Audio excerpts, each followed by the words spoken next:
Ok. Listo, gracias. Ahora sí. Ya. Y tengo una inquietud. Hay una frase común que dice, una mariposa bate sus alas en Brasil y se produce un tornado en California. Para indicarnos que hay una serie de eventos independientes que pueden generar o darnos una consecuencia. En el mercado de valores es algo muy común. Ahorita, por ejemplo, tengo a la baja las acciones de Casio a raíz de que la mencionen en una canción muy popular. Pero estos eventos independientes, aquí va mi inquietud, estos eventos independientes que se manejan dentro de un ambiente caótico, porque al ser independientes y apuntar a tener un resultado, nunca se puede predecir ese resultado. Dentro de esta postura, ¿a qué línea iríamos? Son dos eventos independientes que entran con un tercer evento. Ya. Entonces, ahí me queda la duda, porque se entiende que el caos es determinístico. Es determinístico, ¿ya? Pero ahí yo no logro entender lo que usted explicó hace un rato. Si hay eventos independientes, ¿cómo así puede generar una tercera acción? Ya, perfecto. Listo. Gracias, disculpe la Muchísimas. pregunta. No, al contrario, gracias. Eso mismo es la idea, generar un poco de reflexión. Primero, no, reiteremos que la idea de independencia es, en definitiva, que si yo conozco información de un evento, esa información no cambia mi visión de la probabilidad de otro evento. Eso primeramente reiteremos, ¿no?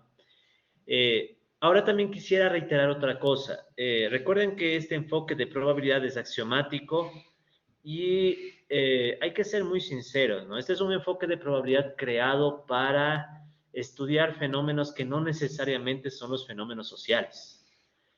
Justamente conversábamos un poco antes durante el receso y aprovecho porque se hizo mención ahorita también, el tema de la complejidad y el caos. O sea, la complejidad y el caos son unos enfoques que seguramente ustedes o ya los han conversado en clases pasadas aquí en Flaxo, o ya han hecho lecturas previas o conocen más incluso del tema. Sí hacen que nos cuestionemos qué mismo es independiente, ¿no? Al menos en el mundo de lo social. Entonces, yo quisiera que no les tiremos tanto a la definición, porque estas son herramientas más bien muy básicas, ¿no? Todavía hay por delante un montón de herramientas por aprender, en donde ahí sí vamos a tener instrumentos para estudiar la complejidad, ¿no? Entonces, yo lo único que diría al respecto es, piensen esto en los términos más sencillos, como el ejemplo que poníamos, que teníamos aquí en pantalla, ¿no? O sea, si es que tengo una situación en donde comparo horas en clase con el dinero en la billetera, entonces ahí se me hace muy fácil pensar que la probabilidad de tener dinero en la billetera no cambia dadas las horas de clase. Sí, entonces yo quiero que le piensen más en ese nivel, ¿no? Porque en nivel más complejo podemos llegar a la conclusión de que prácticamente nada es independiente y que muchas cosas que nos parecen aleatorias son aleatorias para nosotros más bien por falta de información y control, porque de hecho, como usted bien hace mención, el caos es determinístico y pese a ello nos impide tener capacidad de predicción. Entonces, eso le respondería por ahora, o sea que más bien es una gran pregunta que no tengo respuesta definitiva, pero al menos en nuestra teoría de probabilidades, más bien la pensemos como una teoría que aplica para este tipo de cosas más sencillas, ¿no? Para preguntas ya más profundas necesitamos herramientas más avanzadas, ¿no? No sé si con eso satisfago su inquietud o tenga algo más que comentarnos, por favor. Sí, doctor, gracias. Gracias. Igual no sé si tengan alguna otra pregunta sobre este tema, así de qué mismo es independiente en el mundo de la economía. Porque les juro, o sea, ya con la experiencia y en el mundo real, a veces uno piensa que todo depende de todo, ¿no? Y más bien lo importante es saber cómo dependen unas y otras cosas, ¿no? Pero bueno, y ahí sí ya estamos filosofando mucho. Muy bien, entonces creo que ya ha quedado más o menos clara la idea de independencia en este contexto, ¿sí? En este contexto, entonces sabemos que independencia significa que si sabemos que ocurre un evento, la ocurrencia de ese evento no cambia mi visión de la probabilidad de A, ¿sí? Entonces con eso nos vamos a quedar por ahora, ¿no? Bien, entonces pasemos al siguiente grupo de temas que tiene que ver con variables aleatorias, ¿sí?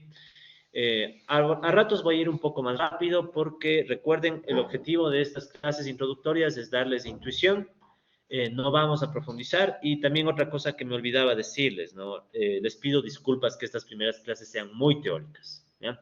Después de esta clase y tal vez alguna de la próxima semana ya entramos a lo aplicado, a la teoría econométrica y la aplicación con software, ¿sí? Entonces les pido un poco de paciencia, pero son cosas que vale la pena saber porque a veces los problemas para aplicar econometría y aplicación es que no tenemos buenas bases teóricas, ¿sí? Entonces por eso es que quiero un poco tener esta introducción.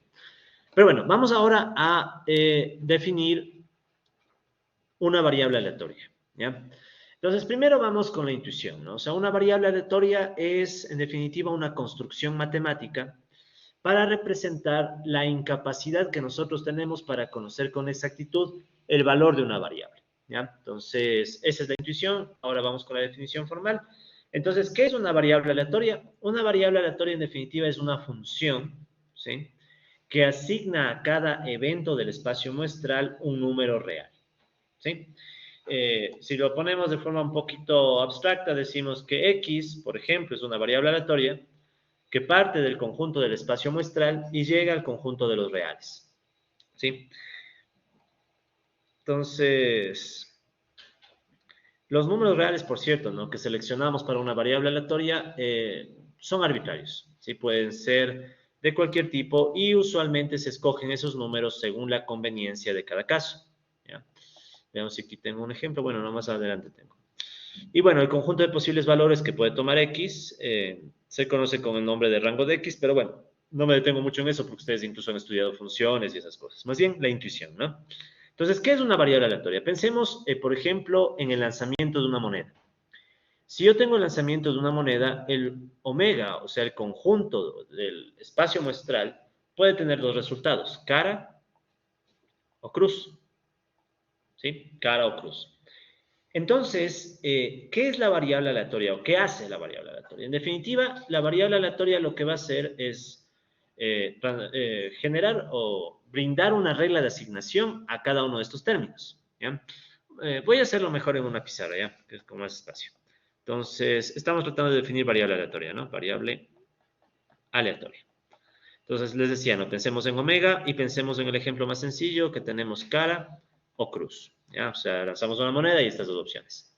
¿Qué hace la variable aleatoria? Entonces, la variable aleatoria es una función X que parte de este conjunto de espacio muestral y llega a asignar valores en los números reales. ¿Sí? Entonces, aquí está la recta de los números reales. Pongamos un ejemplo. Yo podría decir que X, en el caso de cara, puede ser más 1. Y X, en el caso de cruz, puede ser menos 1. ¿Por qué más 1 y menos 1? Realmente es arbitrario. Usualmente las variables aleatorias dan valores dependiendo de qué nos resulta más cómodo. Entonces, si por ejemplo, digamos que estamos participando en el siguiente juego, lanzamos una moneda y si sale cara, todo el curso se lleva un punto extra a su nota final. Pero en cambio, si sale cruz, todos pierden un punto en su nota final. De hecho, les pregunto, ¿aceptarían ese juego? Colegas virtuales y presenciales, ¿aceptarían un juego así? O sea, si sale cara, para todos un punto más, pero si sale cruz, un punto menos. Ya, por aquí alguien hace con la cabeza que no. ¿Quién aceptaría el juego? ¿No? Bueno, pero de todas maneras, ahí pueden ver que este más 1 y menos 1, básicamente son números que hemos seleccionado por el contexto. O sea, hay un contexto que es un juego y por razones de entender el juego ponemos esos números. Pero tranquilamente yo podría decir, ¿saben qué? A cara le voy a poner 100 y a cruz le voy a poner menos 100. ¿Qué representa 100 y menos 100? Depende del contexto, ¿sí? Entonces, en definitiva, una variable aleatoria puede poner números de cualquier tipo a los elementos del espacio muestral. Pero obviamente es preferible usar valores que nos convengan dependiendo de lo que queremos estudiar, ¿ya? Veamos otro ejemplo, así de variable aleatoria. Pensemos en un dado. Si yo tengo aquí omega y pensemos que lanzo un dado, realmente en rigor, cuando lanzamos un dado, al menos un dado normal, no nos salen números. Si somos rigurosos, ¿qué es lo que nos sale cuando lanzamos un dado? O sea, en realidad nos quedan puntos, ¿no? 1, 2, 3, 4, 5 y 6, ¿verdad? O sea, nos quedan puntos, no tanto números. Y nosotros, a través de nuestra intuición, creamos una variable aleatoria, ¿sí? Una variable aleatoria X, que a cada uno de estos resultados decide asignarle un valor en los números reales. O sea, por ejemplo, la X, para este caso, ¿qué número le solemos poner? 1. ¿Sí? Entonces, claro, no es muy natural, ¿no? O sea, es el 1, pero en la práctica, pero en rigor, no es 1, es un punto. O sea, si hubiéramos querido a ese punto, en vez de llamarle 1, le podríamos llamar 10. ¿Pero por qué no le llamamos 10? No por una regla de teoría de probabilidades, sino por comodidad práctica, ¿sí? Entonces, eso primeramente. Una variable aleatoria es, en definitiva, una asignación de números a fenómenos, a resultados aleatorios, pero en función de conveniencia, ¿sí? Hay una moto ahí, ¿o qué es? Mi moto no puede ser, ¿no? O sea, bueno, taladro. ¿Se imaginan que entrara una motosierra así? Lo que a veces piensa uno, ¿no? Lo que pasa es que me acuerdo de dar, imaginen cómo fuera a dar clases en Estados Unidos, ¿no? Y escuchas cosas así, ahí sí te... ahí sí, ¿no?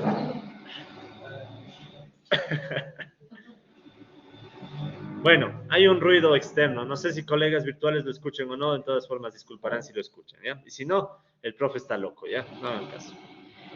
Bien, entonces, esa es la idea de una variable aleatoria. Ah, fue usted, o falta. ¿Usted está riendo? Ah, ya. No, es que a veces escucho cosas de acá y... disculpen, estoy... Es el modo híbrido que uno también le tiene al cerebro medio. Pero bueno, seguimos, ¿no? Bien, entonces, esa es la idea de variable aleatoria, ¿no? Entonces, una variable aleatoria es básicamente una asignación de números a fenómenos aleatorios, pero los números se eligen de forma arbitraria según lo que nos convenga. ¿Bien? Entonces, bueno, aquí está justamente lo que decíamos de Caro Cruz, ¿sí? Entonces, ahí tenemos ese caso. Les dejo como ejemplo para que ustedes practiquen, no lo voy a hacer, pero al menos planteemos, ¿no? O sea, pueden construir, o les pido que construyan una variable aleatoria para el experimento, lanzar dos monedas justas. O sea, si yo lanzo dos monedas, ¿sí? Podríamos decir que, bueno, hay que ponerle números a los diferentes casos, ¿no? Pero miren el contexto que le ponemos, ¿ya? Vamos a lanzar dos monedas, pero considerando un juego en donde cada cara obtenida genera $1 de pérdida y cada cruz obtenida genera $1 de ganancia. Entonces, si se dan cuenta, el fenómeno es sencillo. Tengo dos monedas y las lanzo. Si lanzo dos monedas, ¿cuántas opciones o qué resultados hay? Si quieren, podemos hacer este ejercicio del árbol, ¿no? O sea, la primera moneda o moneda 1, ¿cuántos resultados nos va a dar? Dos, ¿no? Cara o cruz. Y luego con la moneda 2, ¿qué vamos a tener? Otra vez, cara o cruz. Entonces, ¿cuántos resultados podemos tener? 4, ¿verdad? Entonces sería cara, cara, cara, cruz, cruz, cara y cruz, cruz. ¿Ya? Estos términos de aquí representarían el espacio muestral con todos los posibles resultados. Pero ahora lo que te dicen es, ok, con este espacio muestral construyamos una variable aleatoria, pero tomando en cuenta este ejemplo. O sea, cada cara obtenida genera $1 de pérdida y cada cruz obtenida genera $1 de ganancia. Entonces, no está difícil, ¿no? O sea, simplemente hay que pensarlo un poco y decir, por ejemplo, cara a cara, ¿qué número le pondríamos? Sí, porque, a ver, con cada cara, ¿cómo es? Cada cara genera $1, pero de pérdida. ¿Sí ven? O sea, donde cada cara genera $1 de pérdida. Entonces sería -2, ¿no? ¿Sí? Y ahí van poniendo otros valores según lo que ustedes deseen. Pero el caso es, ¿perdón? Bueno. Entonces el caso es que esa es una variable aleatoria. ¿Sí? Entonces la variable aleatoria lo que hace es, a estos resultados le pone números según el contexto que nos resulte de interés. Pero no hay una regla general, ¿no? Puede ser cualquier otro número dependiendo del contexto. Muy bien, entonces ahora vamos a ver algunos tipos de variables aleatorias. De hecho, solo vamos a ver dos tipos de variables aleatorias. Y el primer tipo es el de las variables aleatorias discretas. ¿Sí? Entonces, ¿cuáles son las variables aleatorias discretas? Son básicamente aquellas variables que son numerables o contables. ¿Sí? A veces, para hacerlo sencillo, si quieren, las variables aleatorias discretas son aquellas que puedes contar con los dedos de las manos, o bueno, de los pies si te gusta, pero el caso es que puedes contar, ¿ya? Entonces, típicamente, estas variables pueden tomar valores 1, 2, 3, etcétera. ¿Sí? Entonces, no hay mucho a donde perderse, todavía no. El ejemplo clásico para una variable aleatoria discreta es justamente la que representa el lanzamiento de un dado. Entonces, en el lanzamiento de un dado, ¿qué pasa? Mi omega, usualmente le ponemos ya la variable aleatoria aquí, ¿no? 1, 2, 3, 4, 5, 6. Entonces, los casos son contables. O sea, yo puedo contar los casos con los dedos de las manos, ¿no? 1, 2, 3, 4, 5, 6. Eso no quita que a veces sean finitos o infinitos, ¿ya? Recuerdo que en la clase de ayer alguien planteaba este tema de las estrellas que tenemos en el universo, ¿no? Entonces, eso se asume infinito y asumo que es infinito en realidad, mi conocimiento no llega hasta ese tema, pero el caso es que ahí, por ejemplo, es contable. O sea, yo puedo contar una estrella, 2 estrellas, 3 estrellas. Obviamente que me van a faltar dedos para contar, pero puedo, o sea, se puede contar. Entonces, es un caso de variable aleatoria discreta, pero en este caso infinito. Para este tipo de variables aleatorias, tenemos una herramienta que representa su probabilidad, que se le conoce como función de masa de probabilidad. ¿Sí? Entonces, aquí está la fórmula, pero va a ser más fácil poner un ejemplo. ¿Sí? Entonces, consideremos el ejemplo de una moneda justa. ¿Sí? Si consideramos este ejemplo de una moneda, ¿ya? Entonces tiene sentido asumir que la función de masa de probabilidad es la siguiente. ¿Ya? Entonces, digamos que tenemos el caso que le ponemos -1 si sale cruz y +1 si sale cara. Entonces, ¿están de acuerdo que la probabilidad de que x sea -1 es 0,5 y la probabilidad de que x sea 1 es también 0,5? Asumiendo que -1 es cruz y 1 es cara, por poner el caso. ¿Qué hace esta función de masa de probabilidad? Simplemente grafica, bueno, y obviamente también este valor es 0 para otros casos, ¿están de acuerdo? O sea, una moneda me puede dar solo 2 casos, el resto es 0.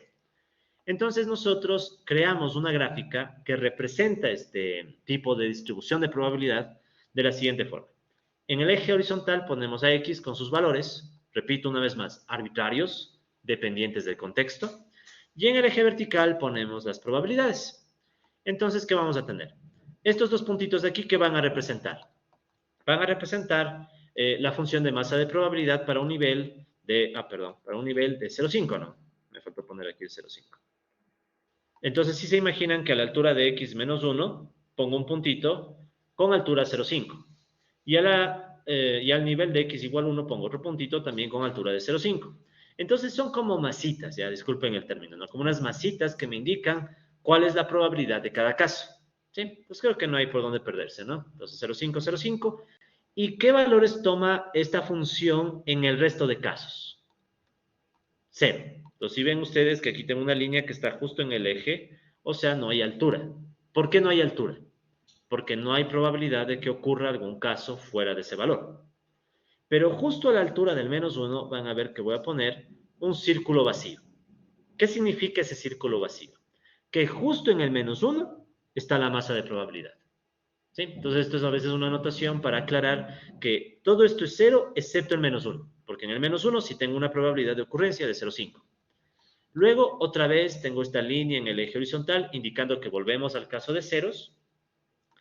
Otra vez el círculo vacío para indicar que en este caso de x igual 1 tenemos probabilidad de 0,5 y luego volvemos a ceros.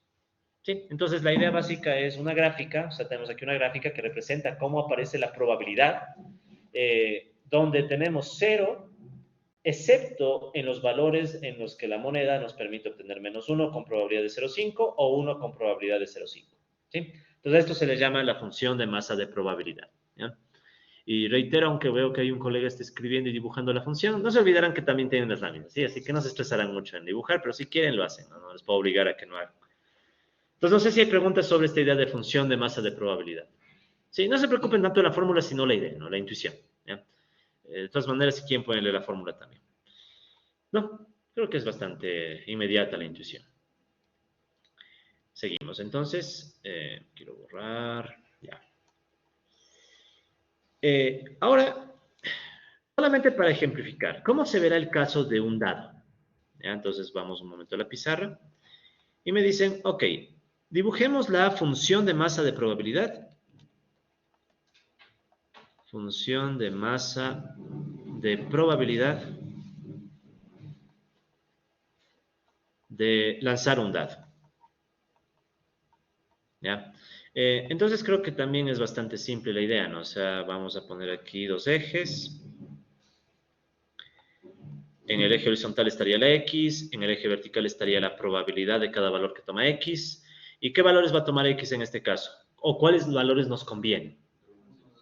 1 hasta 6, ¿no? 2, 3, 4, 5 y 6. Muy bien, entonces tenemos estos 6 valores. En el lanzamiento de un dado solemos asumir que este es un espacio muestral equiprobable. ¿Se acuerdan qué significaba equiprobable? Equiprobable, ¿sí? Eso mismo, ¿no? O sea, tienen todos la misma probabilidad de ocurrir. ¿Y cuál es la probabilidad en este caso? Un sexto. Ya, no nos compliquemos. Entonces tenemos el un sexto y para cada uno de estos valores tenemos justamente esa masa de probabilidad, ¿no? Entonces podemos ver que quedaría 1, 2, 3, 4, 5 y 6, ¿ya? Esos serían los valores o los puntos que representan la masa de probabilidad y que nos faltaría que quede completa la gráfica. Indicar que en el resto de casos que vamos a tener, 0, vacío, 0, vacío y así, ¿no? Entonces recuerden que esa línea que estoy haciendo justo sobre el eje indica que los casos son 0, con probabilidad 0, excepto aquellos que tienen los números en donde estoy dejando vacío, porque este vacío representa ese punto que queda arriba. ¿Sí? Entonces creo que tampoco es nada difícil, ¿no? Entonces esta es la función de masa de probabilidad para el lanzamiento de un dado. Ahora, vamos a hacer otra, porque esta me va a ayudar luego para explicar cosas más difíciles. Así que hagamos ahora la función de masa de probabilidad de la suma de la suma de lanzamiento de dos dados. Entonces imaginen cuál es la idea. Tengo ahora dos dados, lanzo los dos dados, ¿sí? Dibujemos dos dados. Y quiero hacer una gráfica de la función de masa de probabilidad de la suma de las caras. Entonces, por ejemplo, aquí, ¿cuántos salen estas dos caras? 3, ¿verdad? Entonces aquí ponemos el 1 y 2, 2 más 1, 3, ¿ya? Podríamos poner también 30 o 300, pero nos conviene más el 3. Entonces, ¿cómo se verá la función de masa de probabilidad en este caso? ¿Ya? Solo voy a poner los primeros valores, les voy a dejar el resto para que ustedes practiquen, ¿no? Entonces, aquí estaría X y la probabilidad de X. ¿Qué valores deberían ir acá en X? Desde el 2 hasta el 12. ¿Y cuál será el punto intermedio? 7. ¿Sí? El punto intermedio sería 7. Entonces, preguntémonos por el 2. ¿Cuál es la probabilidad de que al lanzar dos dados me salga la suma 2? Entonces pensemos, ¿no? Si lanzo dos dados, ¿cuál es la probabilidad de que la suma salga 2? Si tienen dudas, ya saben, esta es probabilidad clásica, ¿no? Entonces, ¿qué podríamos hacer? Un árbol, si es que se les hace fácil, ¿no? Entonces, ¿cuál sería la idea del... ¿ya? ¿Cuál sería la idea del árbol? Entonces, tengo aquí el árbol, en donde voy a lanzar el dado 1. ¿Cuántas opciones tenemos para el dado 1? 6. 1, 2, 3, 4, 5 y 6. ¿Ya? Cuando ustedes practiquen, luego ya se les va a hacer tedioso y ya no van a necesitar árboles, pero si al inicio se les cuesta contar, pueden hacerlo. Luego tendríamos el dado 2. Todas estas serían dado 2, ¿no? Dado 2, dado 2, dado 2 y dado 2. ¿Cuántos posibles resultados puede dar el dado 2? También 6, ¿no? Entonces tendríamos del 1, 2, 3, 4, 5 y 6. Y como ven que es tedioso, no voy a repetir para toditos. Pero podemos imaginar que lo mismo que pasa con este dado aquí va a pasar con los dados en todos los demás casos, ¿verdad? Entonces, ¿cuál es la cardinalidad de omega? O sea, ¿cuántos casos vamos a tener en total? 36, ¿verdad? Entonces son 36 porque el primer dado aporta con 6 casos y el segundo dado aporta con otros 6 casos que se multiplican con los primeros 6. ¿Ya? Tengo 36. Ese sería el denominador, con lo que yo comparo. ¿Cuál es el numerador? ¿Cuántos de estos casos me dan una suma de 2? Solo el primero, ¿no? 1 y 1. Entonces, la cardinalidad del evento que me interesa, que le podemos llamar A, es igual a 1. Entonces, la probabilidad es 1 sobre 36. ¿sí? Ya ven que solo con 2 dados la cosa ya se pone un poquito de pensar, ¿no? Si les pongo un tercer dado, ya el tema, ya ni para qué, ¿no? Pero bueno, ¿cuál será la probabilidad de que me salga 12?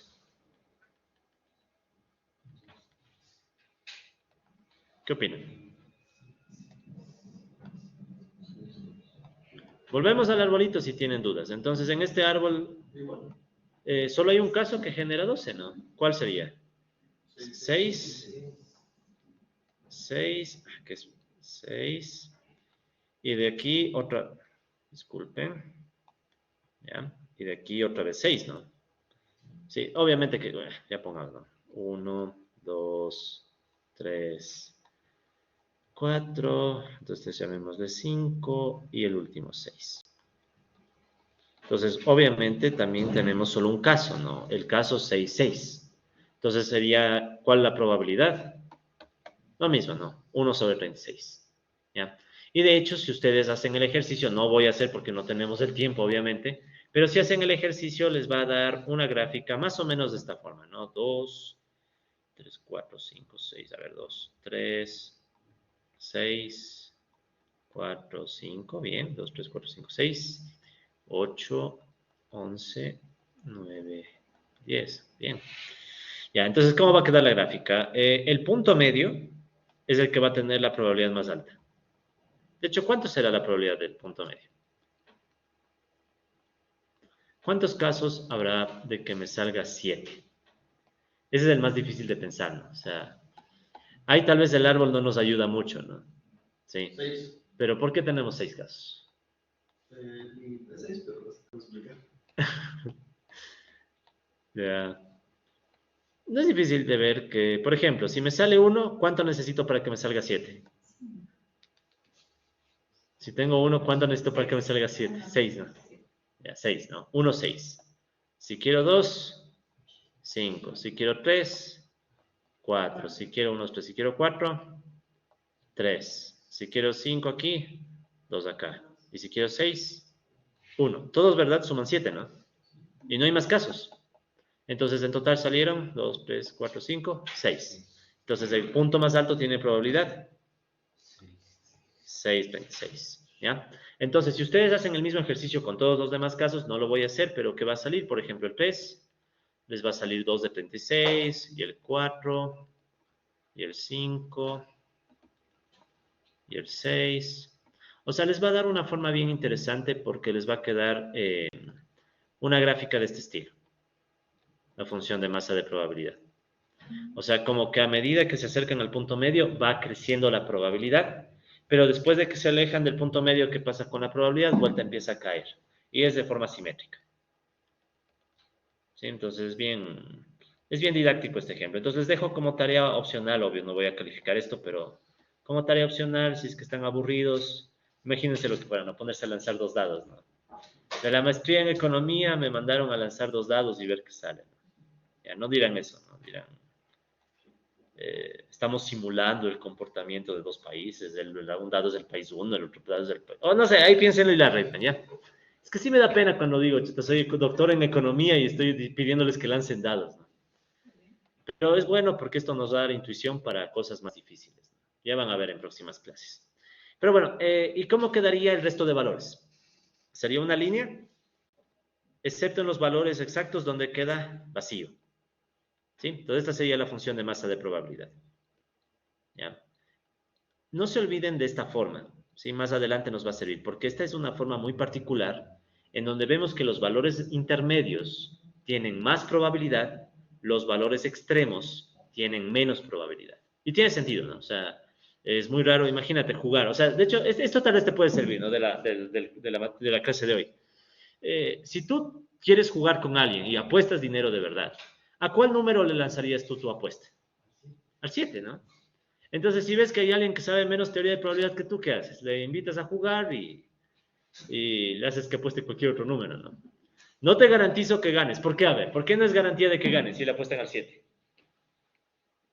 ¿Cómo responderían con lo que ya hemos estudiado en clase? Ganaría si juegan los límites. Exacto, ¿no? O sea, ganancia segura si está juega y juega y juega y juega, ¿ya? Ahora, como tienes mala suerte, capaz que no sale 7, ¿no? Sí, lo más probable. Así que mejor. Pero ya tienen la idea, ¿no? Al menos ya tienen la intuición. Ya. Muy bien. Ahora, a más de la masa de probabilidad, hay otra herramienta gráfica que tenemos para describir las probabilidades de una variable que se conoce como función de distribución de probabilidad acumulada. ¿Ya?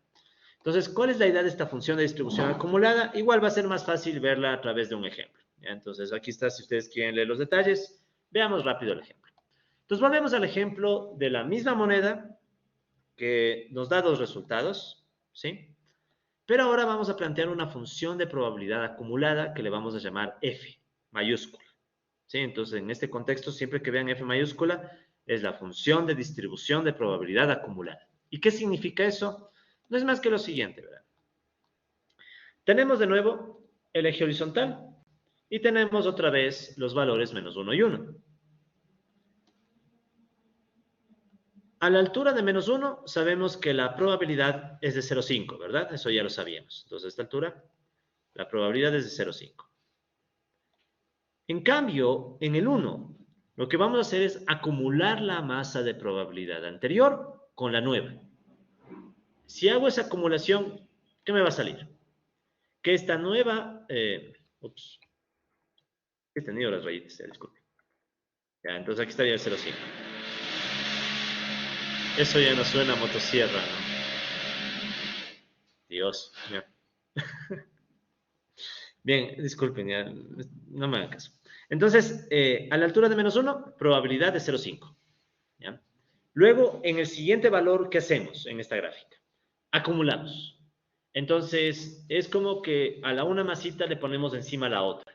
Entonces, ¿a qué altura estaría este segundo punto? 1. ¿Sí? Entonces, esa es la primera idea, ¿no? O sea, es como que la probabilidad que teníamos al inicio se le acumula una nueva probabilidad. Luego, pensemos en las líneas. Estamos de acuerdo que antes de menos 1 no había nada de probabilidad. Entonces vuelve a aparecerme una línea horizontal con altura 0. Hasta ese punto que queda vacío porque ahí llegó la primera masa de probabilidad. Ahora, si esta es una gráfica de probabilidad acumulada, luego, ¿qué tendría que graficar? Una línea horizontal. ¿Por qué una línea horizontal? Porque esta línea horizontal representa el hecho que en todo este tramo no tengo nueva probabilidad, pero he acumulado la probabilidad inicial de 0,5. ¿Sí? ¿Sí se entiende la idea, más o menos? Entonces, ¿qué ha sucedido? Que inicialmente teníamos 0 de probabilidad, cayó esta primera masa de probabilidad y se queda ahí porque no ha recibido nuevas masas de probabilidad, pero justo en el punto de menos 1, de 1, ¿qué va a suceder? Que otra vez queda vacío, ¿por qué? Porque de repente llega la acumulación de otra probabilidad en 1 y luego de eso vamos a tener una línea horizontal indicando que de hecho ya se acumuló toda la probabilidad posible. Entonces, ¿qué es esto? Es una gráfica de una función escalonada. Es una función escalonada que me dice, antes de menos 1, perdón, no, aquí este no me ayuda, acá directo. Antes de menos 1, la probabilidad acumulada es 0. Luego la probabilidad acumulada es 0,5 si estoy entre menos 1 y un poquito antes de 1. Y desde 1 en adelante la probabilidad acumulada es 0. ¿Qué hablo? Es 1. ¿Sí? ¿Cómo se verá esta función acumulada? Función de distribución acumulada en el caso del dado. Entonces será una función escalonada, pero ¿con cuántos escalones? Con 6, ¿no? Entonces, dibujemos, ¿no? Entonces acá abajo dibujemos la función de distribución acumulada. Ya. Entonces tenemos de nuevo estos dos ejes. Un poquito más arriba nada más, disculpen. Ya. X, 1, 2, 3, 4, 5 y 6. Ya. Y aquí estaría F. ¿Ya? Entonces recuerden que para hablar de acumulación usamos la letra mayúscula F. A veces si queremos ponemos el subíndice X para indicar que es la acumulación F de la variable X. ¿Ya? Pero a veces no se pone, ya depende del contexto. Pero no se preocupen mucho por la notación, más bien la intuición. Entonces, hasta antes del 1, ¿qué va a pasar? no hay probabilidad acumulada, estaría en nivel 0. Luego, ¿qué pasa justo en la altura 1? Si quieren, es como que estas masas de probabilidad que están acá arriba empiezan a caer. ¿Sí? Si quieren, para verlo de forma intuitiva, ¿no? Entonces, cae esta primera masa de probabilidad, ¿sí? Y digamos que cayó por aquí. ¿A qué altura caería? A la altura 1/6. Luego, como pueden ver, no hay más masas de probabilidad que puedan caer. ¿Se han jugado Tetris? No me harán sentir viejo, vean. ¿Se han jugado Tetris, no? Sí. Sí, se han jugado alguna vez. Y si no, vayan a jugar, por favor. Entonces, como cuando juegas Tetris y cae esta primera pieza, cae este punto, pero se acumula, ¿no? Luego va a caer esta otra pieza. ¿Y qué pasa con esa otra pieza? Si quieren, esta parte como que se ensambla y queda una línea hasta el 2 y queda vacío. Luego, ¿qué pasa? Cae el siguiente punto. ¿A qué altura?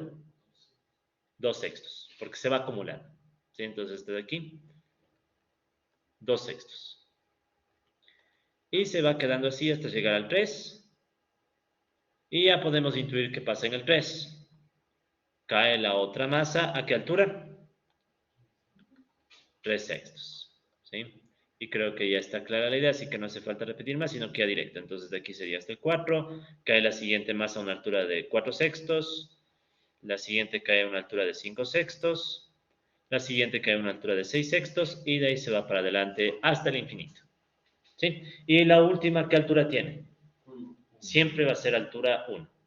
¿Sí? Entonces, esta es otra forma de representar la distribución de probabilidades entre diferentes valores. Claro, en el caso de una moneda o de un dado, esto parece trivial, ¿no? O sea, es como que estamos perdiendo el tiempo haciendo estas gráficas, pero cuando veamos variables aleatorias más complejas, ya no vamos a poder hacer esto a mano, sino que debemos recordar la intuición. ¿Sí? Eso es lo importante de estos ejemplos, la intuición, porque esto me va a permitir entender ejemplos ya más reales, ¿no? Más adelante. Bien, entonces, entre la función de masa de probabilidad y la distribución, tenemos esto que está aquí, que bueno, es lo que ya dijimos, ¿no? Sí, entonces en la lámina está justo lo que hicimos ahorita, ¿no? Entonces va cayendo esta pieza, cae la masa, se acumula, cae este otro punto, y queda la masa, perdón, la acumulación queda en 1. Ok, entonces no hay mucho más que decir ahí, así que podemos pasar. ¿Ya? No sé si en esto tengamos preguntas de estas dos funciones. Entonces ya ven que tenemos dos, ¿no? Función de masa de probabilidad y función de distribución acumulada. Creo que no, ¿no? O sea, creo que con esto y las láminas y una relectura, más o menos se entiende.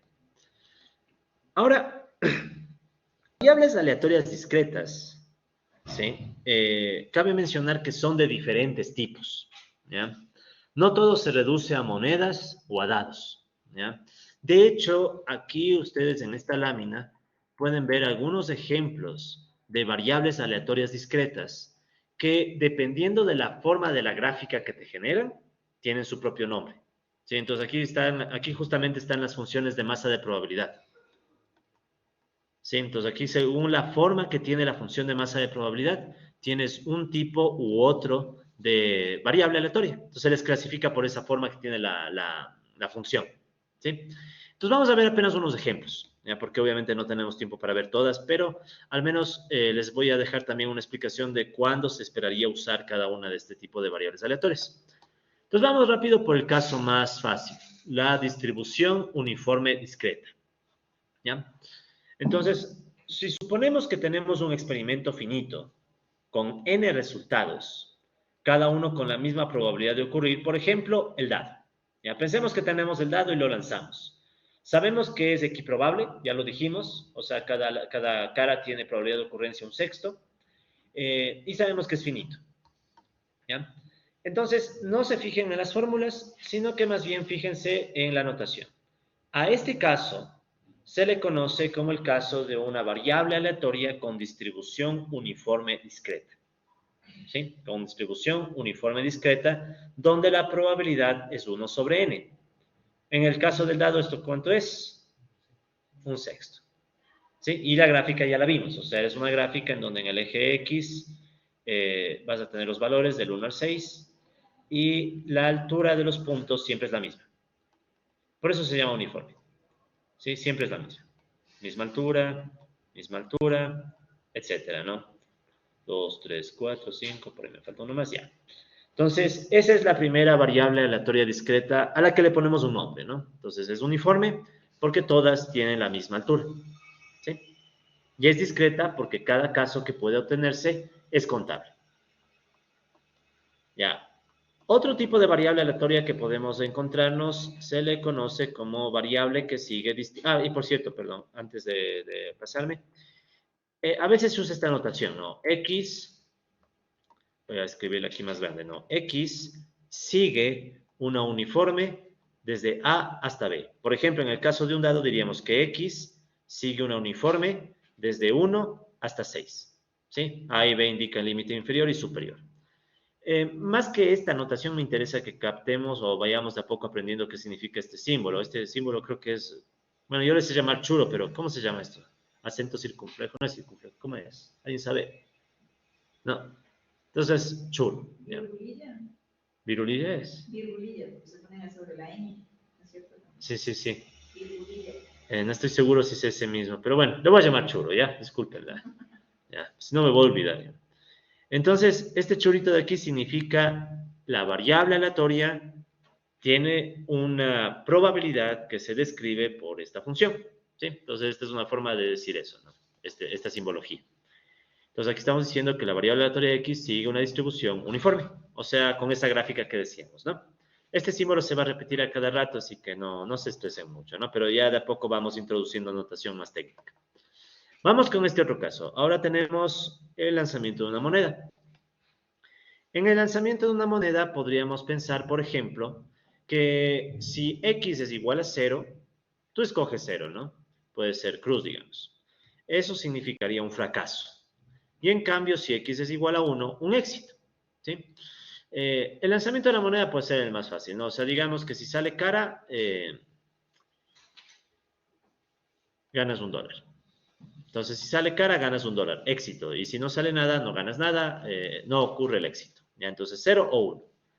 Entonces, en este caso, a esta variable que se le conoce como variable que sigue distribución de Bernoulli, tiene una función de masa de probabilidad que está con esta forma, pero en realidad la gráfica es bien sencilla. O sea, si yo hago aquí X, aquí está 0 y aquí está 1. Si es lanzamiento de una moneda, ¿cómo era la gráfica? Ya hicimos, ¿no? Este punto sería 0,5 y el otro punto tendría altura 0,5 también. ¿Ya? Entonces, este es el caso de una variable que sigue una distribución de Bernoulli. Pero no siempre tiene que ser 0,5, 0,5. Puede ser que tengamos otros casos con diferente probabilidad. ¿Ya? Pongamos a ver, ¿qué ejemplo se les ocurre a ustedes de una variable que solo puede ser éxito o fracaso, pero que no sea 50-50 la probabilidad? ¿Ya? Solo dos casos, éxito o fracaso, pero que la probabilidad no sea 50-50. ¿Qué se les ocurre? ¿No? A ver, yo mismo. ¿Cuál es la probabilidad de que ustedes aprueben el curso? Este curso. ¿Cuánto le ponen de probabilidad? No debe ser 50-50, ¿no? ¿O sí? ¿Qué probabilidad le pondrían de aprobar este curso? No hacen un número. ¿Cuál es su probabilidad a priori? Ya, pongámonos bayesianas. Un 80-20, pero 80 ¿qué? Aprobar. O 20. Aprobar, ya. Entonces digamos que esta es la altura para éxito, que sería aprobar. Y obviamente lo que sobra sería el fracaso, ¿no? 0,2. Esa también es una variable de Bernoulli, ¿sí? Entonces, las variables de Bernoulli son en general cualquier variable que me dé dos resultados en donde yo puedo decir que un resultado es éxito y el otro resultado es fracaso, ¿sí? Obviamente la elección de éxito y fracaso ya depende del contexto, ¿sí? La fórmula que está aquí, no se dejen llevar, es bien sencilla, ¿sí? Solamente para que vean que no es nada del otro mundo, ¿ya? Para motivarles a que lean esto si quieren algún rato. ¿Cuál es la probabilidad de que me salga fracaso?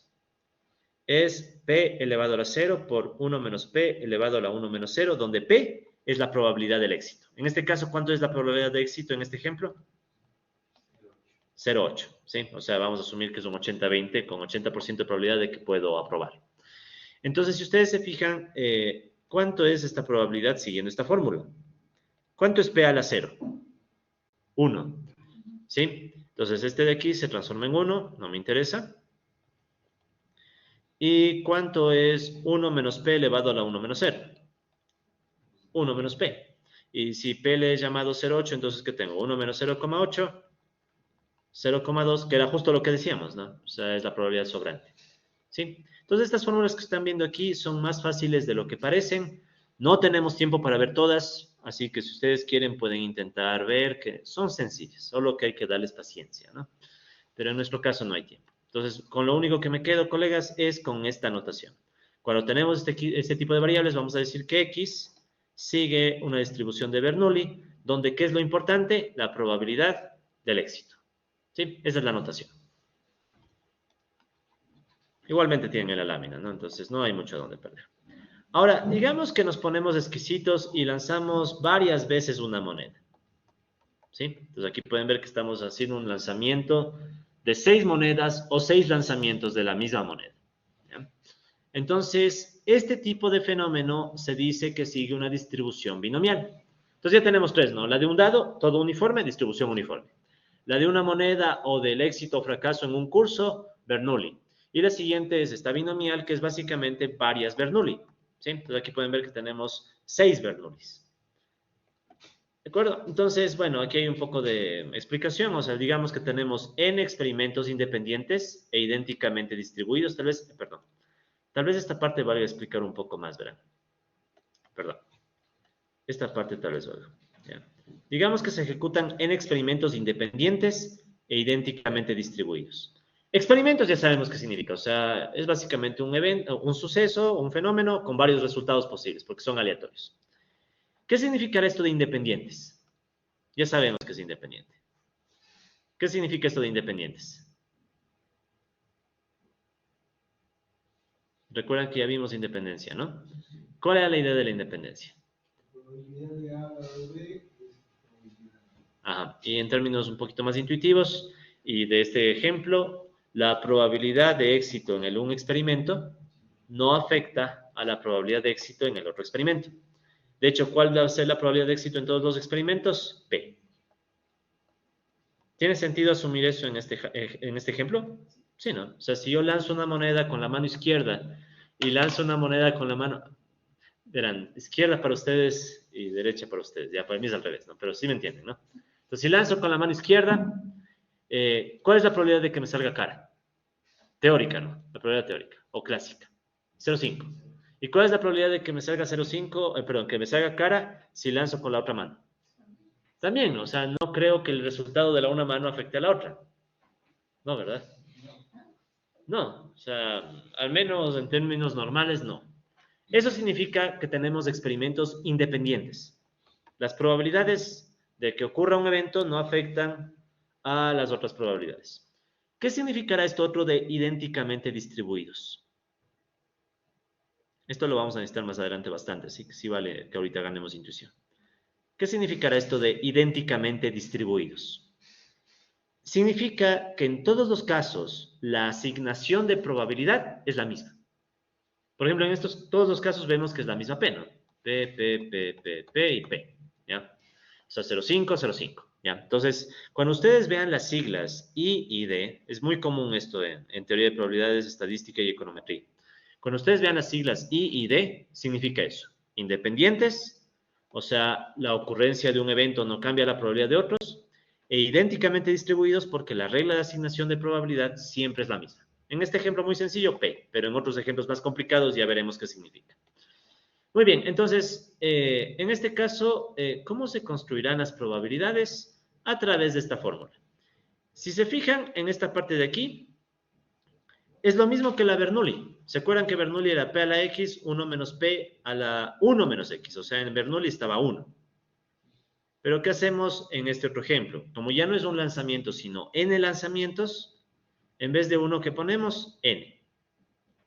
¿Sí? Entonces, es la probabilidad de que ocurra X éxitos y perdón, sí, aquí de una vez. X, por si acaso, es el número de éxitos, ¿ya? Pongamos un ejemplo fácil, ¿ya? Quiero saber cuál es la probabilidad de que me salgan 3 caras. Sabiendo que tengo justo n igual 6 lanzamientos. Entonces, no está tan fácil hacer el árbol, ¿no? O sea, si quisieran, podríamos hacer el árbol, ¿no? Pero es mucho. Entonces, ¿cómo harían ustedes el cálculo de que, cuál es la probabilidad de que me salgan 3 caras, asumiendo que lanzo 6 veces una moneda? ¿Qué se les ocurre? Y son independientes, ¿no? Son independientes los casos. Entonces, aquí nos vamos a apoyar de algunos resultados, ¿no? ¿Cuál era la probabilidad de A intersección B sabiendo que son independientes? ¿Sí? Era la multiplicación. ¿De acuerdo? Entonces no se olviden de eso, ¿no? Cuando tengo dos eventos independientes, la probabilidad de la intersección es igual a la multiplicación de probabilidades. ¿Para qué me sirve eso? Entonces digamos que yo quiero la probabilidad de que me salga cara en el lanzamiento 1 y cara en el lanzamiento 2. Bajémosle a 2, ¿ya? 2 lanzamientos para que salga más rápido. Entonces, ¿a qué va a ser igual la probabilidad de que me salga cara en el primer lanzamiento y cara en el segundo lanzamiento, si son independientes? Bueno, pero más paso a paso, ¿no? O sea, ¿cuál sería? La probabilidad de cara en el lanzamiento 1 por la probabilidad de cara en el lanzamiento 2. ¿Sí? Para eso nos sirve la independencia en este tipo de ejemplos, ¿no? Y ahí sí, ¿qué va a suceder? Que esto es igual a 0,5 por 0,5, o sea, 0,5 al cuadrado, que es igual a 0,25. ¿Ya? Entonces ahí ustedes ven por qué hay un P a la X. ¿Qué es el P a la X? Es básicamente el número de eventos, es la probabilidad de éxito elevada al número de veces que quiero que salga el éxito. Pero también está multiplicado por ¿qué cosa? Por 1 menos P. ¿Qué será 1 menos P? La probabilidad del fracaso por el número de fracasos. Porque el evento completo, ¿cuál es? Quiero que me salga cara en el primer lanzamiento y cara en el segundo lanzamiento. ¿Y qué más? Y también quiero y cruz en el 3 y cruz en el 4 y cruz en el 5 y cruz en el 6. Es decir, tengo 2 éxitos y 4 fracasos. Entonces, por eso es que está multiplicado por 1 menos P a lo que sobra. ¿Sí? Repito una vez más, no quiero que se aprendan fórmulas, es solo la intuición. ¿Ya? Entonces, en definitiva, aquí pueden ver un ejemplo de por qué es importante entender la independencia de eventos. Porque cuando yo entiendo la independencia de eventos, puedo descomponer la intersección en multiplicación. ¿Sí? Pero bueno, ahora noten que hay algo más ahí en esa fórmula. ¿Qué es este término de acá? ¿Alguien tal vez sabe qué es este término de acá? ¿No? ¿Les suena tal vez el coeficiente binomial? ¿No? Más fácil. Esto de aquí es para sacar una combinatoria. ¿Ya? ¿Por qué será necesario sacar una combinatoria? ¿Sí? Esto es básicamente sacar la combinatoria de nx, o sea, sacar la combinatoria de 3 dado, perdón, de 2 dado 6. ¿Ya? Pero no quiero meter teoría combinatoria, solo quiero que entendamos la idea. ¿Por qué será necesario hacer un cálculo de combinatorias aquí? ¿Qué se les ocurre? Bueno, a esta hora ya no da ganas de ocurrirse nada, nos faltan 20 para las 8 y les imagino también agotados, no se preocupen. Toca hacer una combinatoria porque puede pasar que las primeras 2 sean cara y las otras sean cruz, ¿verdad? Ese sería un caso. Pero ¿qué pasa? Que también puede haber otro caso. ¿Cuál caso puede haber? Que la primera sea cara, la siguiente sea cruz y después otra vez cara. ¿Están de acuerdo que ese es otro caso? ¿Y qué otro caso puede haber? Cara, cruz, cruz, de repente otra vez cara y cruz, cruz. Es decir, hay muchos casos. Entonces, a mi probabilidad tengo que multiplicarle por el número de casos. Y este coeficiente que está acá es una forma de calcular el número de casos. ¿Sí? Bueno, esto de aquí, por si acaso, es igual a n factorial sobre, si no me equivoco, es x factorial y n menos x factorial. ¿Ya? Es una fórmula de teoría combinatoria. No vamos a aplicar eso en este curso, ¿sí? Pero les dejo esa idea. O sea, que cuando uno quiere sacar estas cosas, estas probabilidades, no solo toma en cuenta las probabilidades de éxito y fracaso, sino que también toma en cuenta toda la combinatoria, ¿sí? Esto incluso nos ayuda a ganar intuiciones más prácticas ya en fenómenos económicos. A veces en los fenómenos económicos no solemos tomar en cuenta las posibles combinaciones de eventos, ¿sí? Y el orden. En economía ustedes sabrán que el orden es importante, ¿sí? O sea, digamos, ¿no? Pongamos un ejemplo en donde el orden... bueno, a ver a ustedes, ¿qué ejemplo se les ocurre en el que el orden de eventos es importante en economía? Así un fenómeno en el que de ley el orden de eventos es importante. Déjenme pensar. Ya, digamos que, bueno, un poquito cruel, pero solo es un ejemplo, ya por si acaso, solo es un ejemplo. Digamos que cae una recesión en un país y luego hay guerra. ¿Es lo mismo que primero haya guerra y luego recesión? ¿Qué dicen? Repito, no. Primero hay una recesión, después guerra. Escribamos, ¿no? O sea, digamos que primero tengo una guerra, perdón, primero tengo una recesión, luego una guerra. ¿Es lo mismo decir que primero tengo una guerra y luego recesión?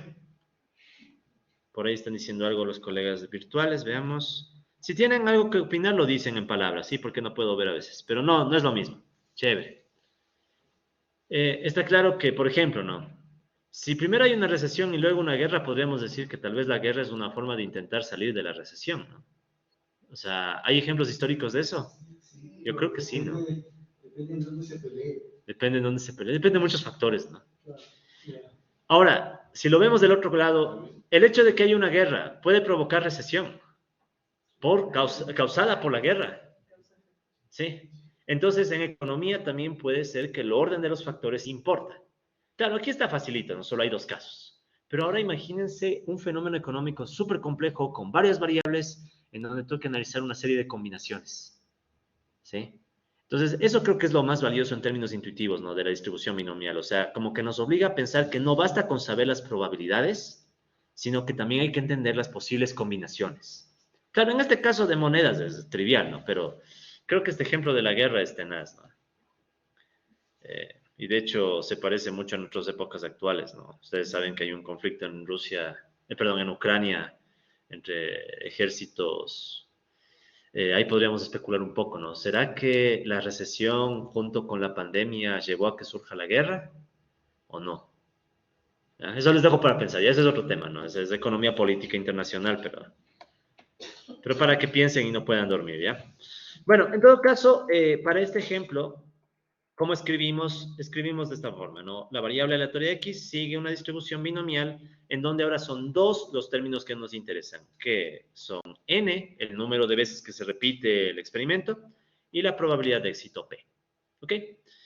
Muy bien, entonces, y aquí se aclara, ¿no? Se tiene que analizar todas las combinaciones posibles, pero no vamos a aplicar eso más allá, así que, de todas maneras, les dejo un ejemplo por si quieren practicar, ¿ya? Entonces, por ejemplo, dice, ¿cuál es la probabilidad de que luego de lanzar 10 veces una moneda, obtengamos cara en 8 ocasiones? Entonces, imagínense que estamos lanzando una moneda 10 veces y queremos que la cantidad de éxitos sea 8.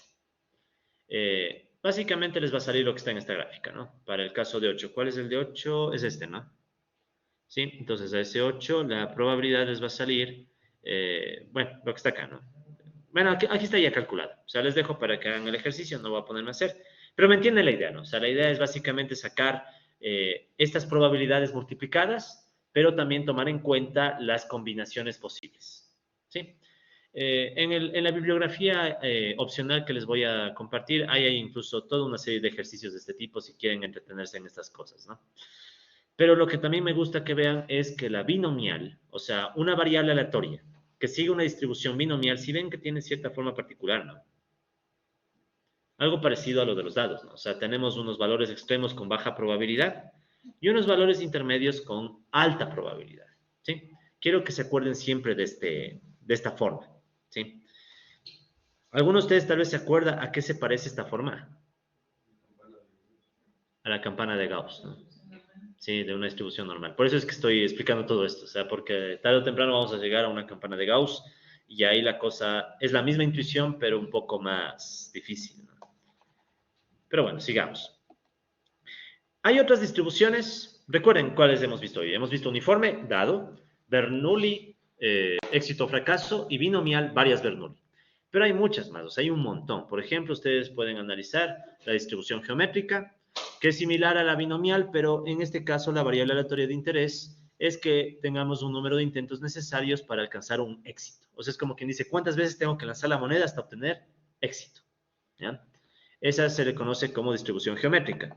También tiene la binomial negativa. Es similar a la binomial, pero la variable aleatoria de interés es el número de intentos necesarios para alcanzar R éxitos. O sea, ¿cuántas veces tengo que lanzar la moneda para obtener 5 caras? ¿Qué otros casos hay? Tenemos también la variable de Poisson. La variable de Poisson indica las veces en que ocurren eventos extremos, ¿sí? En donde tenemos una idea del número esperado de ocurrencias en un determinado periodo de tiempo. O sea, es como que si nosotros sabemos o le preguntamos a un experto cuál es la tasa de ocurrencia de ciertos eventos extremos, entonces podríamos usar una variable de Poisson. Y bueno, también hay otra que se llama hipergeométrica, en donde la variable aleatoria suele indicar el número de miembros de una muestra que cumplen una determinada característica. Entenderán que por razones de tiempo no podemos ver cada caso, pero les dejo al menos ese chispazo de ideas si algún día necesitan usar alguna de estas, ¿no? Usualmente las que más, por ejemplo, una que se usa bastante es Poisson, ¿sí? Por ejemplo, uno puede usar Poisson para estudiar cada cuánto pasan vehículos en una determinada vía. Entonces ahí uno utiliza a veces esta distribución de Poisson. O cuál es la probabilidad de que una cola de personas, una fila, pase de cierta longitud. Si se han fijado que el hecho de que se forme una fila en un banco, por ejemplo, ¿es un fenómeno aleatorio? Depende, ¿no? O sea, podríamos asumir que es aleatorio. Entonces, a veces para estudiar esas cosas se puede utilizar Poisson. Pero bueno, esos son temas ya más avanzados que no nos interesan, pero les dejo la idea, ¿no? Y bueno, aquí pueden ver que entre todas estas variables hay vínculos, ¿no? Entonces aquí les dejo este grafiquito, en donde pueden ver que hay un montón de vínculos entre variables, y de hecho hay otras variables que vamos a ver más adelante. Muy bien, pasemos al menos a la introducción del siguiente tema, que son variables aleatorias, pero ahora continuas, ¿ya? Uf, como les dije en la clase de ayer, esto es como esa película de la naranja mecánica, ¿no? O sea, al menos estas primeras clases les voy a bombardear de teoría, pero ya vamos a llegar a la práctica. Así que les pido paciencia y disculpas, ¿no? Porque esto aburre a veces, ¿no? Nos aburre porque somos economistas, o estamos estudiando una maestría en economía y me hablan de dados, monedas. Sí, entonces a veces uno hasta siente menosprecio de uno mismo, así, ya, pero, sí. A mí sí me ha pasado con alumnos, ¿verdad? Que llegan a un punto de que me dicen, ya, pues, o sea, hablemos de economía en serio. Sí, entonces a veces los recesos se les hace más interesantes porque ahí hablamos de economía en serio, ¿no? Pero bueno, de todas maneras, paciencia, ¿no? Entonces vamos ahora con este otro grupo de variables, que son las variables aleatorias continuas, ¿ya? Entonces, ¿cuáles son las variables aleatorias continuas? Primero, entendamos que no todos los fenómenos son contables, ¿sí? No todos los fenómenos pueden contarse con los dedos de las manos. Pongamos un ejemplo, de hecho. Digamos que le pedimos a un alumno o a un grupo de alumnos que califique a su profesor escogiendo un número entre 0, que es pésimo, y 10, que es excelente. ¿Qué números puede escoger este alumno? O sea, imagínense que ustedes son unos alumnos de un determinado curso y tienen que calificar a un X profesor. ¿Quién también será? Y tienen que escoger una nota entre 0, que es pésimo, y 10, que es excelente. ¿Cuántas opciones tienen? Tengo 10 opciones. 11, 10, Ah, es que son esas cero. Sí, Son 11. 11 opciones. Infinitas. Infinitas. Pues solamente es una. Ya, entonces esto es interesante, ¿verdad? El alumno en realidad tiene un número infinito de alternativas. Si decide elegir un número, ya, vamos a poner aquí una recta, por ejemplo, de los números reales. Ya, imaginen que esta es la recta del 0 al 10. E imaginen que el alumno vino inspirado. Entonces el alumno puede decir, ¿sabes qué? Te voy a poner 5. O sea, ni bien ni mal. ¿Sabes qué? No 5, 2,5. Más mal que bien. No, ¿sabes qué? No 2,5. 1,25. Y no, ¿sabes qué? Y sigue así. ¿Hasta cuándo podría ser eso? O sea, y de hecho, si se ponen a ver, no he puesto ninguna regla que le limite a la persona. O sea, no he dicho que tiene que escoger números enteros. Entonces, la persona, el alumno, podría portarse bien cargoso y decir, verás, a mí no me dijiste cuánto, entonces te voy a poner pi. O sea, se imaginan, ¿no? O sea, te califican con pi, ya 2pi por ser bueno, ya 2pi ya. Entonces, ¿qué significa? Que en realidad la elección es en realidad infinita, o sea, no puedo contar con los dedos de las manos las opciones, ¿sí? No es contable, ¿sí? No es contable porque este alumno podría dividir este intervalo en la mitad y la mitad y esa división la puede hacer de forma continua hasta el infinito, ¿sí? O sea, sin terminar. O sea, puede continuamente dividir el intervalo. Entonces, a este tipo de variables las llamamos variables continuas. ¿Sí? Entonces, ¿se entiende por qué es continua? Es continua porque primero no es contable y segundo porque permite dividirse al intervalo de opciones continuamente. La mitad, la mitad, la mitad, la mitad, la mitad, la mitad, la mitad, la mitad, para siempre. ¿Sí? Entonces, eso es interesante. El infinito puede estar incluso en algo tan simple como una nota, ¿no? Entonces ya saben, si quieren portarse cargosos con los profes de este módulo, ahí le pones una nota 3 puntos y unos números aleatorios así, ¿no? Y continuará así todavía. En todo caso, estamos claros que esto es más complejo que un dado, ¿verdad? ¿Sí? Esto es más complejo que un dado. Entonces, ¿cómo hacemos para representar la aleatoriedad? ¿Sí? Ahí está el reto. En un dado, en una moneda, es fácil porque son casos contables. En este ejemplo ya no es tan fácil asignar probabilidad porque no tengo un caso en particular, tengo casos infinitos, ¿sí? Entonces, ahora como no podemos contar los casos, necesitamos otra herramienta para entender la forma en la que se distribuye la probabilidad, ¿de acuerdo? ¿Qué herramienta se les ocurrió a los matemáticos? Bueno, ya la vamos a ver, ¿no? Una función. Pero bueno, primero, entonces queda claro que es una variable aleatoria continua, ¿sí? Es decir, una variable aleatoria que puede tomar cualquier número real dentro de un continuo o intervalo de valores de números reales, ¿sí? O sea, dentro de un continuo, cualquier valor. Aquí una pregunta. En economía, ¿qué variables podrán ser continuas? O sea, ¿qué variable se les ocurre como continua? O sea, que le puedo dividir y dividir y dividir y seguirle dividiendo para siempre.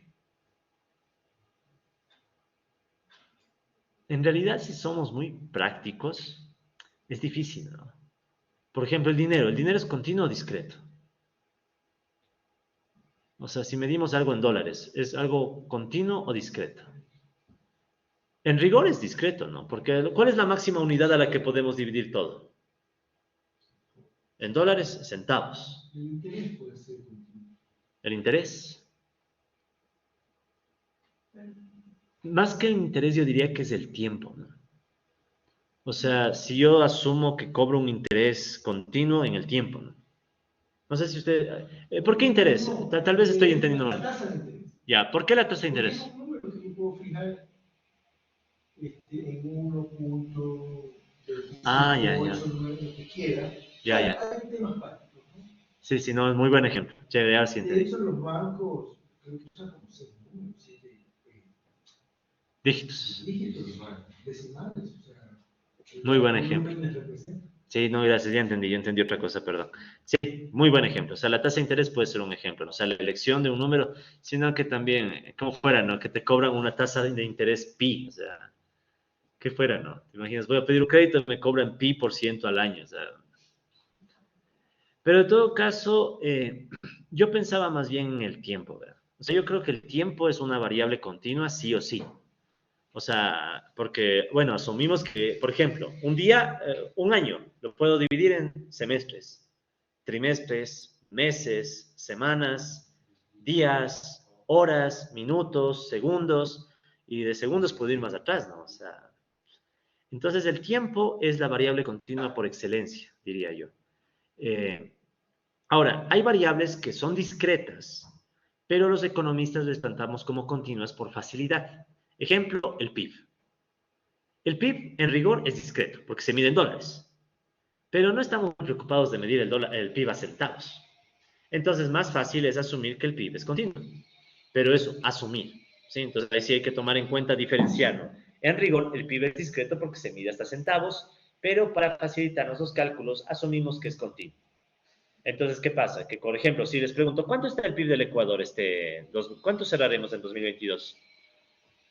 ¿Cuánto estaba? ¿Unos 106 mil millones? No me acuerdo exactamente. No, 100 nomás. 100. O sea, qué malo. Hoy sí estoy con las cifras perdidas, pero vamos a asumir que unos 100, yo creo que son 116, pero pongamos 110, ¿ya? 110.000 millones. Pero miren, ahorita mismo, ¿no? O sea, no tenemos una claridad exacta de cuánto es el PIB ecuatoriano. ¿Qué sería más aceptable?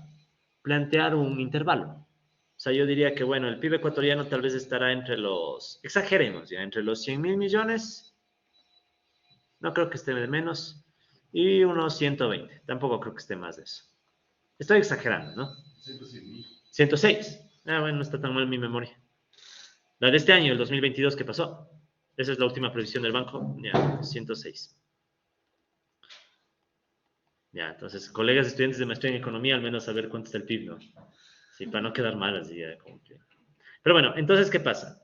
Si yo asumo que el PIB es continuo, no me estoy preocupando de los centavos, sino que más bien, ¿qué hago? Planteo un intervalo dentro del cual asumo que puede estar el PIB. ¿Estamos de acuerdo que no pasa mucho si digo 106.000 millones y un centavo? No, ¿verdad? Entonces no nos preocupamos mucho de lo discreto, sino que asumimos continuo. ¿Ya? Entonces, esa es una práctica muy habitual, porque caso contrario se vuelve muy poco práctico. Entonces ahí viene la pregunta, ¿cómo yo asigno probabilidad a este tipo de fenómenos? La forma en la que asignamos probabilidad es a través de una función que, al menos permítame poner la función y con eso cerramos, ¿ya? Entonces, ¿qué tipo de función es? Voy a pasarme todo esto y voy directo a la gráfica, ¿ya? Es algo que se conoce como función de densidad de probabilidad. ¿Sí? Una función de densidad de probabilidad. Es una función continua. Sí, es una función continua. Ya no son puntos. Ahora es una función continua en donde las probabilidades se representan a través de áreas. Y ustedes saben que el área bajo la curva es una integral, ¿verdad? Entonces, a los matemáticos no se les ocurrió mejor idea que decir, ok, para representar la probabilidad de que, por ejemplo, un número X, o sea, la probabilidad de que X se encuentren entre el número A y el número B, vamos a utilizar el área debajo de una función. ¿Qué le llamamos a esta función? Función de densidad. ¿Sí? Entonces ahora digo, ok, según el área que está acá, esa área va a ser equivalente a la probabilidad de que mi variable caiga dentro de este intervalo. ¿Sí? Es muy abrupto, les lancé de golpe la gráfica precisamente para que se queden preocupados, porque entonces, ¿qué significa esto? Que va a tocar meter cálculo diferencial e integral para teoría de probabilidades. O sea, ya metimos al inicio teoría de conjuntos, luego metimos axiomas y ahora metemos cálculo. ¿Ya? Por suerte nuestra, esto solo es informativo, ¿no? Pero imagínense cómo sería estudiar esto si tuviéramos más tiempo. Y de hecho, antes en este curso yo hacía eso, o sea, hacíamos ejercicio con integrales y toda la cosa, y ahí se me iba todo el tiempo. Pero bueno, les voy a dejar hasta aquí la clase para que piensen, o sea, cómo usamos áreas para representar probabilidades. Y de nuevo, piensen que este es el PIB. Si aquí está el PIB, ¿qué es lo que estamos haciendo con esta gráfica? Si se fijan que como que esta área central es más grande. Y en cambio, ¿qué pasa con las áreas que están en los lados? Como que son más pequeñas. Intuitivamente, ¿qué querrá decir eso? Menos probables. Entonces, usualmente usamos este tipo de gráficas porque estamos asumiendo que los valores intermedios son más probables y los valores extremos son menos probables. Pero también fíjense que en este caso particular, como que la gráfica continúa, ¿no? ¿Sí? O sea, de vez en cuando usamos gráficas que se van a los menos y más infinito. ¿Por qué? Porque hay casos bien extremos que necesitamos representar. ¿Ok? Pero bueno, creo que por ahí podemos quedarnos el día de hoy. Así que no sé si tengan preguntas sobre estos temas, especialmente este último, ¿no? Para que se queden pensando, ¿sí? Ahorita para que se queden pensando, se preocupen y digan, chuta, ¿cómo mismo será el examen, ¿no? Excepto los colegas que vienen aquí de oyentes, más tranquilo, ¿no? O sea, está invitado el día del examen a ver, ¿no? O sea, va a ser un espectáculo eso. Listo, entonces, colegas, quedamos hasta aquí la clase de hoy. Muchísimas gracias. Igualmente, colegas virtuales, les agradezco mucho. Nos estamos conectando la próxima semana y, por favor, estén pendientes al grupo de WhatsApp, colegas virtuales, porque toda información del curso la mandaré por ahí, ¿ok? Les agradezco muchísimo. Que tengan una muy buena noche. Igualmente, colegas presenciales. Gracias. Gracias, hasta luego. Hasta luego. Muchas gracias. Gracias, chao. Gracias.